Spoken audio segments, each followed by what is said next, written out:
Giampaolo Gobbo e Flavio Tosi. Questi due volti che potrebbero diventare protagonisti della cronaca politica di inizio 2012, periodo probabile del prossimo congresso nazionale. Sono i venti estivi della politica che in questo agosto inoltrato cominciano a soffiare, dettando le linee guida per il prossimo autunno. Con il nuovo congresso nazionale, che farà seguito a quelli di Padova e Treviso, verrà eletto il nuovo segretario della Liga Veneta e l'attuale reggente si dice pronto a mettersi da parte.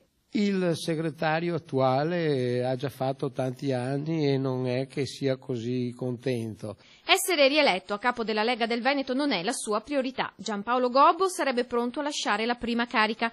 Resta però, precisa il segretario, agli ordini del grande sistema Lega. Se al prossimo congresso nazionale i militanti lo vorranno, obbediente risponderà presente. Io sono sempre pronto e sempre presente, non è comunque la mia aspirazione totale. Ma una nuova segreteria non è la sua prima aspirazione, di soddisfazioni ne ha già ricevute tante. Come segreteria ho avuto tantissime soddisfazioni, continuo ad averle. In ogni caso si ascolterà anche quel che dice il grande capo Umberto Bossi, che sa vedere avanti. Con un segretario federale che è Umberto Bossi si debba andare avanti su questa strada, perché Bossi è sempre visto qualche anno in più di quello che doveva succedere in questo stato purtroppo così martoriato oggi.